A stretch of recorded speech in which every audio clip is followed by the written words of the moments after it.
ceballaligi bu yürek feydi Gurlap nededen molşi armana koydu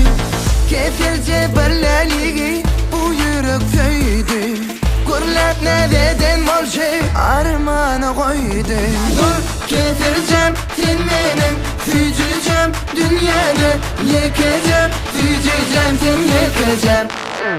Giyinettir yaşıl ketin lovarda tuttur Döşünü gül ya kafi bezi verip dur Ah halli halli la canım yüzağısı nur Yıllarık ne de yürü vere dur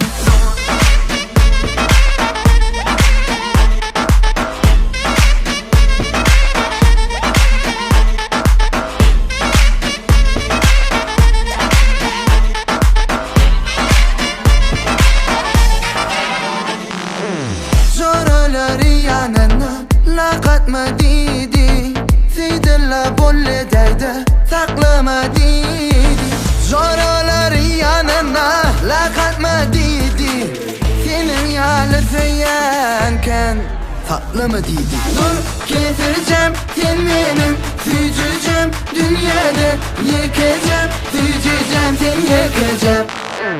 Giyinettir yaşıl ketin lovarda tuttur Döşünü gül ya kafi bezi verip dur Ah halli halli la canım yüzağısı nur Yıllarık ne de yürü vere dur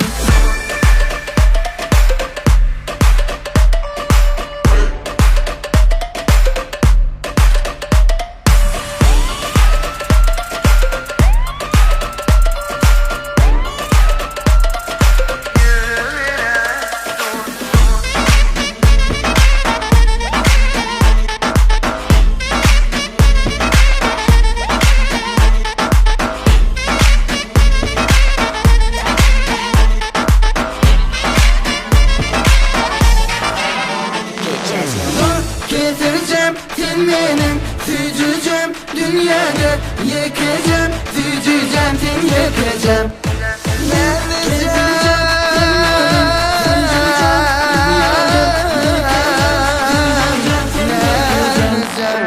Giyinettir yaşıl ketin lovarda tuttur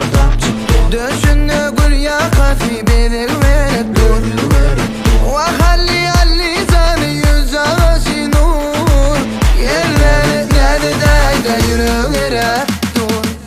Giyinettir yaşıl ketin lovarda tuttur Döşünü gül ya kafi bezi verip